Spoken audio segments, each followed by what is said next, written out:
हिंदी जनमंच, हिंदी वाणी जनवाणी। आज का जो टॉपिक है वो आप सबके लिए बहुत महत्वपूर्ण है। आज बात करेंगे शुक्लोत्तर युग की। अभी तक हम लोगों ने भारतेंदु युग, द्विवेदी युग और शुक्ल युग को देखा। अब शुक्लोत्तर युग से शुरुआत करते हैं। इसमें से बहुत सारे प्रश्न जो है परीक्षाओं में पूछे जाते हैं, चाहे वह टीजीटी हो, पीजीटी हो, डीएसएसबी हो, चाहे अन्य राज्यों की जो प्रतियोगी परीक्षाएं हैं उसमें हो। तो हिंदी साहित्य को लेकर के बहुत महत्वपूर्ण है टॉपिक शुक्लोत्तर युग। आइए शुरू करते हैं शुक्लोत्तर युग के विषय में और जानते हैं इसको। देखिए, शुक्लोत्तर युग हिंदी निबंध लेखकों की दो पीढ़ियां समानांतर चल रही थीं।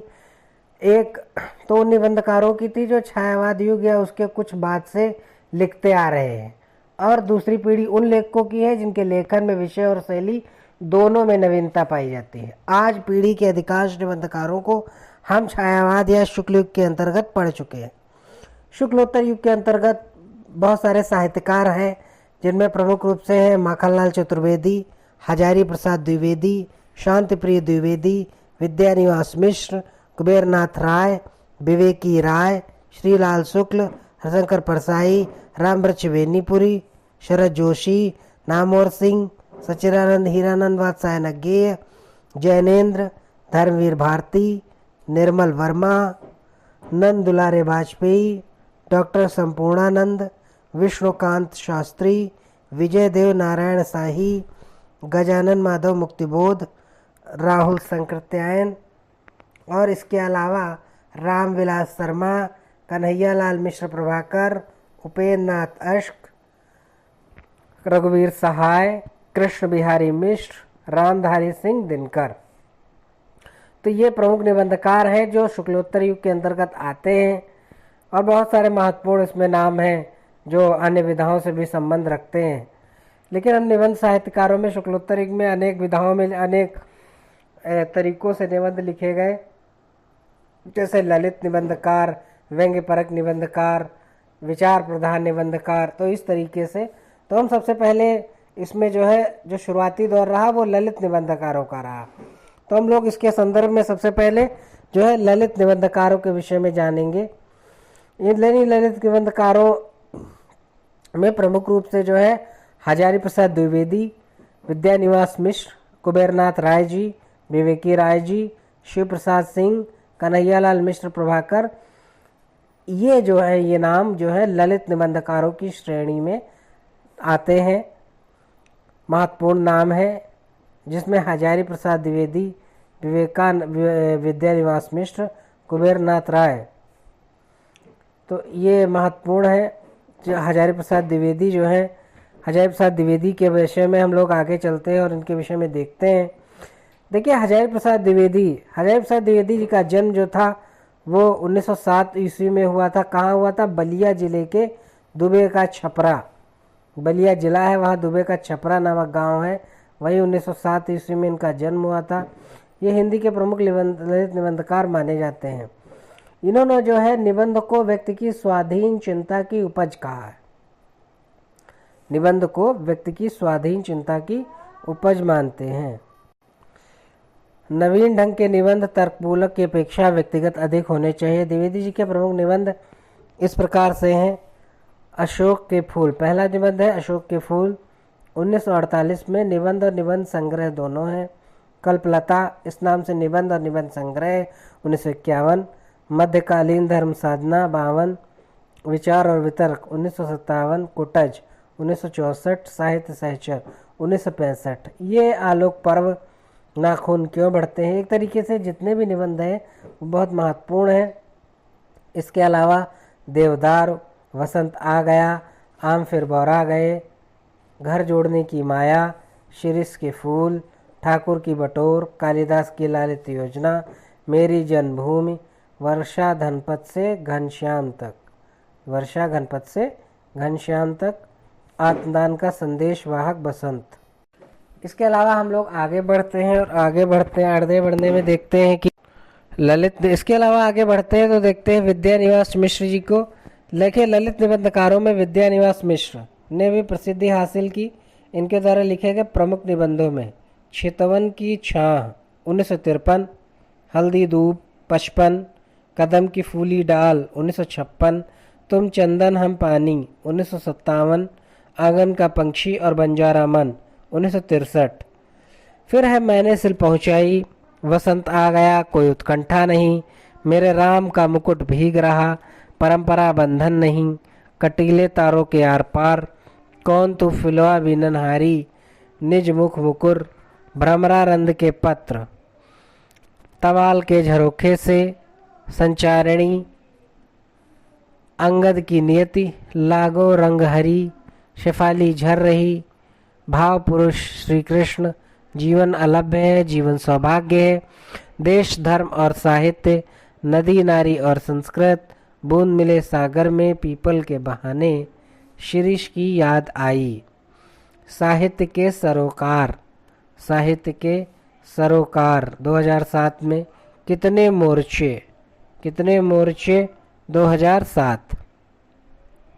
ये जो भ्रमरानंद नाम आया था निबंध में एक जगह, वो विद्यानिवास मिश्र जी भ्रमरानंद उपनाम से श्री नारायण चतुर्वेदी जी को पत्र लिखा करते थे।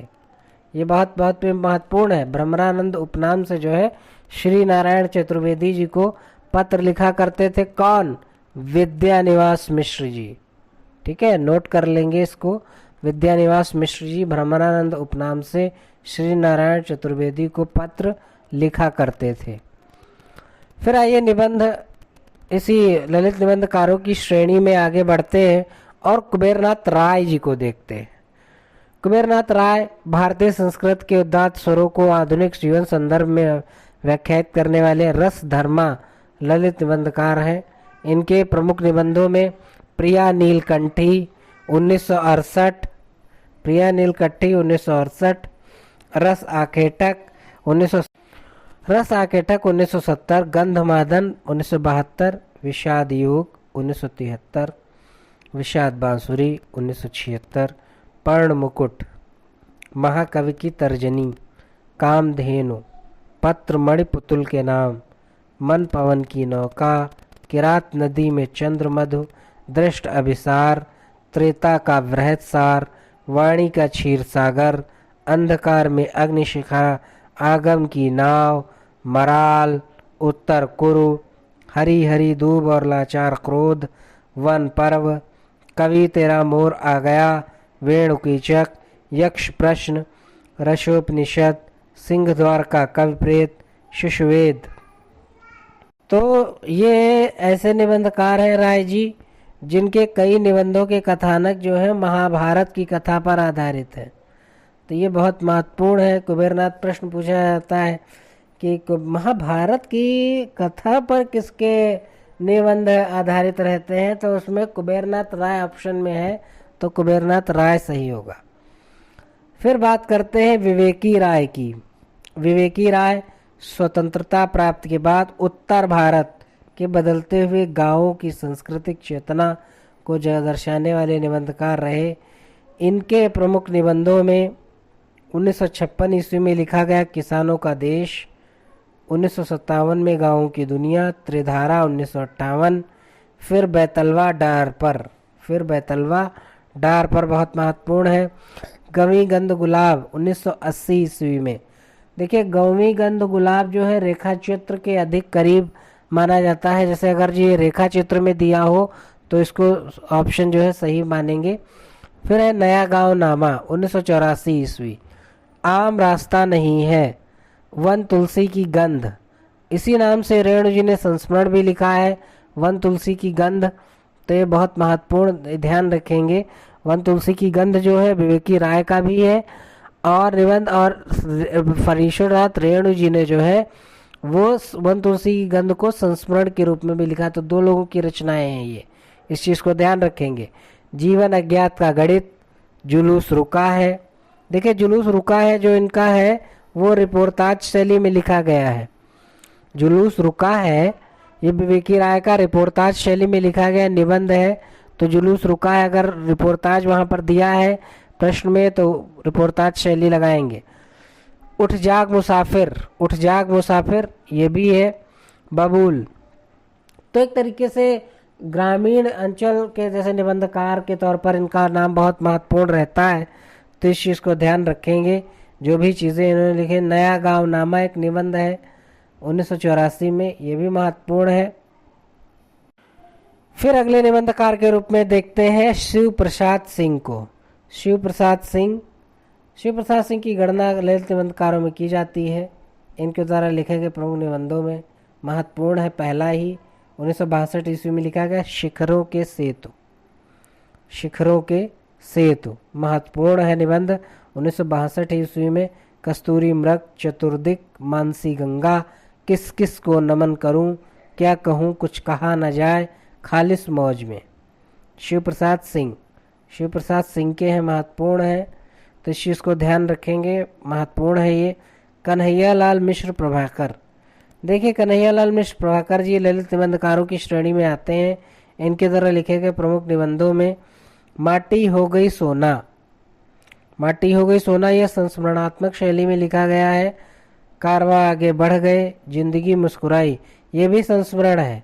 कन्हैयालाल मिश्र प्रभाकर जी का जो है ये भी संस्मरण है, जिंदगी मुस्कुराई मिश्र प्रभाकर जी का। नई पीढ़ी नए विचार, अनुशासन की राह में बाजे पायलिया के घुंघरू, तो यह संस्मरणात्मक शैली में लिखा गया। बाजे पायलिया के घुंघरू, क्षण बोले कण मुस्काए, यह संस्मरणात्मक शैली में है, यह भी इस चीज़ को ध्यान रखेंगे। तो कन्हैयालाल मिश्र प्रभाकर के निबंधों को फिर से देख लेंगे। माटी हो गई सोना, कारवां आगे बढ़ गए, जिंदगी मुस्कुराई, नई पीढ़ी नए विचार, अनुशासन की राह में बाजे पायलिया के घुंघरू और क्षण बोले कण मुस्काए। ये जो जिसमें माटी हो गई सोना, जिंदगी मुस्कुराई, बाजे पायलिया के घुंघरू, क्षण बोले कण मुस्काए, सब संस्मरणात्मक शैली में है। इस चीज़ को ध्यान रखेंगे थोड़ा। फिर ठाकुर प्रसाद सिंह हिंदी के ललित निबंधकार माने जाते हैं। इनके निबंधों के 2 संग्रह प्रकाशित हुए। पुराना घर नए लोग, पहला पुराना घर नए लोग और दूसरा है मोर पंख। फिर है राजनाथ पांडे जी के भी निबंध इस प्रकार से हैं। एक तो सुबह बनारस, शेष लकीरें, नया निर्माण नए संकल्प। फिर है राम वृक्ष बेनीपुरी के प्रमुख ललित निबंधों में गेहूं और गुलाब या रेखा चित्र भी है। गेहूं भूख का प्रतीक है, गुलाब संस्कृति एवं सम्मान का प्रतीक है। गेहूं जो है भूख का प्रतीक है, गुलाब संस्कृति का प्रतीक है। तो ये ध्यान रखेंगे कि इसमें गेहूं और गुलाब में किसका क्या प्रतीक है। गेहूं और गुलाब या रेखा चित्र भी है। रेखा चित्र में भी पूछा जाता है। रामवृक्ष बेनीपुरी जी का गेहूं और गुलाब महत्वपूर्ण निबंध है, पूछा गया कई बार, इसमें महत्वपूर्ण रहता है। वंदे वाणी विनायको दूसरा है इनका, वंदे वाणी विनायको, इस चीज़ को भी ध्यान रखेंगे। तो इस तरीके से हम लोगों ने देखा रामवृक्ष बेनीपुरी, राजनाथ पांडे, ठाकुर प्रसाद सिंह, कन्हैयालाल मिश्र प्रभाकर, शिव प्रसाद सिंह, विवेकी राय, कुबेरनाथ राय, विद्यानिवास मिश्र और हजारी प्रसाद द्विवेदी। विद्यानिवास मिश्र और कुबेरनाथ राय, इनको ललित निबंधकारों की त्रयी कहते हैं। तो निबंध त्रयी या ललित निबंधकारों की त्रयी के नाम से जाना जाता है। तो इस चीज़ को ध्यान रखेंगे, प्रश्न पूछे जाते हैं। तो इस तरीके से यहाँ पर ललित निबंधकार जो है महत्वपूर्ण रहे। बाकी इसमें जो है शुक्लोत्तर युग में अन्य निबंधकार हैं, वो अन्य विधाओं से संबंधित है। हरशंकर परसाई जी हैं, वो व्यंग्य में आएंगे, तो हम लोग आगे उसको पढ़ेंगे। व्यंग्य निबंधकारों में इस तरीके से विचार प्रधान निबंधकारों में अन्य जो महत्वपूर्ण इसमें हैं उनको हम लोग आगे पढ़ेंगे। तो इस तरीके से जो है हम लोग शुक्लोत्तर युग को 3 भागों में चूंकि पढ़ेंगे।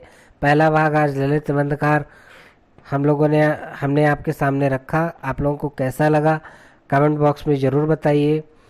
चैनल को जो है सब्सक्राइब करिए, लाइक करिए और अपने दोस्तों मित्रों जो भी हिंदी साहित्य के प्रेमी हैं, हिंदी निबंध में रुचि रखते हैं और TGT, PGT, EMRS, DSSB, NVS वगैरह की तैयारी करने वाले जो भी लोग हैं, अन्य राज्यों की प्रतियोगी परीक्षाओं की तैयारी करने वाले लोग हैं, उनके साथ इसको साझा करिए। मिलते हैं अगली वीडियो में। इसी के दूसरे भाग के साथ। तब तक के लिए हिंदी जनमंच को विराम देते हैं यहीं पर। हिंदी वाणी जनवाणी। जय हिंद, वंदे मातरम। धन्यवाद।